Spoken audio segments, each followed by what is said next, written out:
In this video, we're going to introduce a couple of principles that apply to fluid mechanics. Now, first of all, we're going to talk about something called the pressure head and hydrostatic pressure, and then we're going to look at how we calculate densities of fluids when we know the masses and the volumes. So on the left-hand side, we have an equation that states pressure equals rho GH, and directly underneath that, I've picked out a couple of the key variables: density, which is represented by the Greek letter rho, and the height or the head of liquid, represented by the letter h. G in that equation is just gravity, and P is hydrostatic pressure. Now, what we mean by hydrostatic pressure is the pressure due to a head of a liquid. So if we refer to our diagram on the left-hand side, I want you to assume that we have a person who's at a depth h from the surface of a liquid. And for the purpose of this explanation, we'll assume that they're in the sea. So they're at a depth h in a vast body of water. Now, the other diagram on the right-hand side is a person at a depth h in a much smaller container. It might be a swimming pool or something like that. But each of those people are both at a depth h in a fluid of the same density. And my question for you is, which one of those two people is going to experience the largest pressure? Is the person at a depth h in a vast ocean going to experience a higher pressure, or is the person in a much smaller container of fluid of same density going to experience the higher pressure?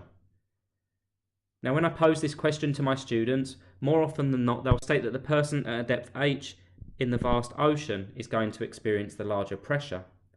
But if we refer to our equation, we can see that that's not actually the case, because pressure equals density times gravity times height.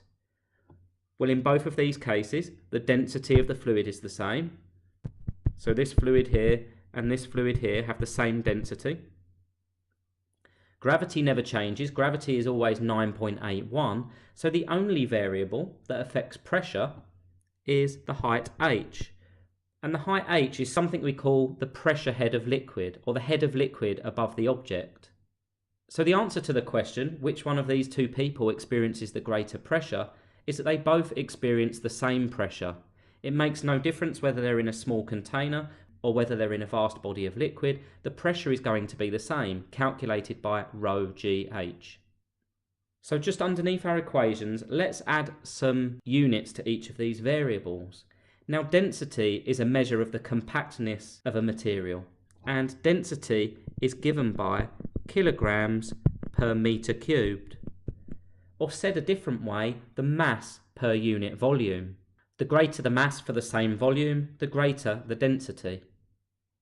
Now, the height of liquid, or the pressure head, is just a distance, so it needs to be measured in meters.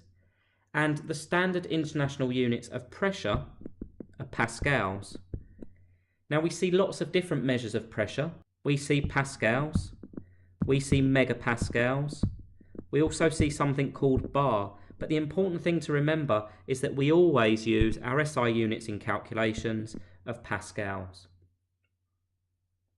Okay, so onto our formula on the right-hand side, we have density equals mass divided by volume.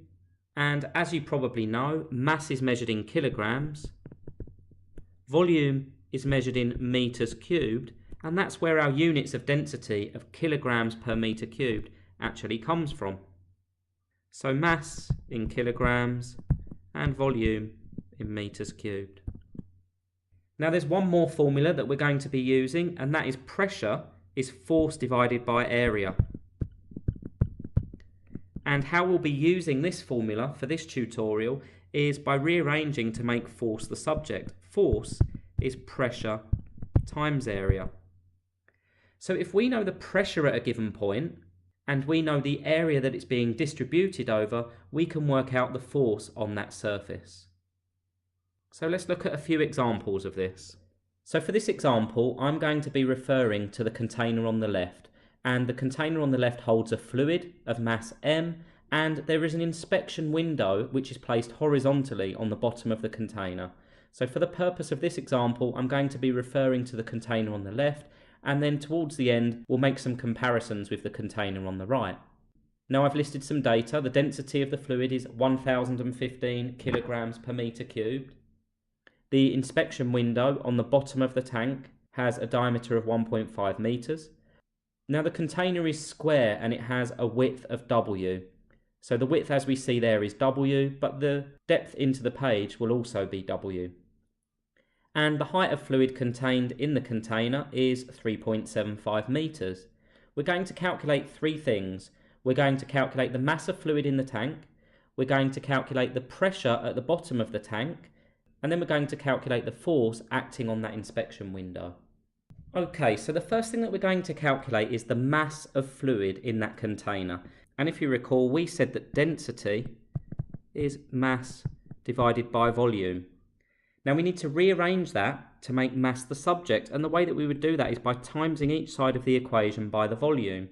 So mass then is density times volume. Well, we know the density of our fluid, we just need the volume of our fluid. And if we refer to our diagram, we've said that the top surface of that container is W times W. And a volume is a length times a width times a height. Well, in this case, our length and our width are both W because it's a square container, and the height of fluid is H. So therefore we can calculate our mass by doing our density, 1015, times our volume, and our volume is W times W, 4.2 times 4.2, times the height of liquid, which is 3.75. And that gives us a mass equal to 67,142.3 kilograms. So a significant mass. It's probably worth pointing out that 1 meter cubed of fresh water weighs 1,000 kilograms. Although we've got salt water here with a slightly higher density of 1015, at least it gives you an idea of what kind of mass a meter cubed of fluid might have. So next we need to calculate our pressure, and pressure is calculated by doing rho g h. We have all of those values here. We've got 1015 times 9.81 times our height of liquid, 3.75, and that gives us a pressure at the bottom of the tank equal to 37,339 pascals.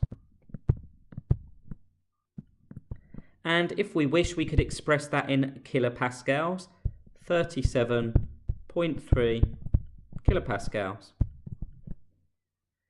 Now the last thing that we're going to calculate is the force on our inspection window. And our inspection window has a diameter of 1.5 meters. So let's calculate the area. The area is pi r squared. So the area is pi times half the diameter, 0.75 squared, giving us an area of 1.767 meters squared, and that's correct to 3 decimal places. The full calculator answer reads 1.767145868. Now I'm going to keep that full calculator answer in the display, and to calculate the force, I'm doing pressure times area. So I'm going to input my pressure in pascals into the calculator, 37339, and I'm going to multiply it by my area of 1.767, but in my calculator I'm going to use the answer function, so 37339 times answer, and that gives me an answer of 65,983.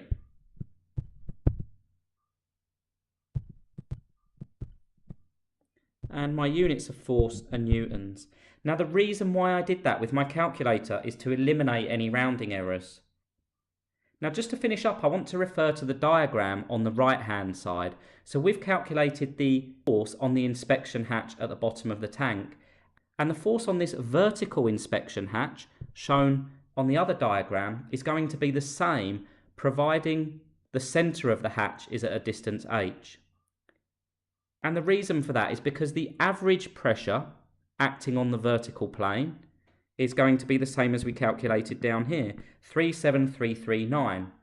The pressure at the top of the window is going to be less because the distance h is less, but the pressure at the bottom of the window is going to be more because h is more.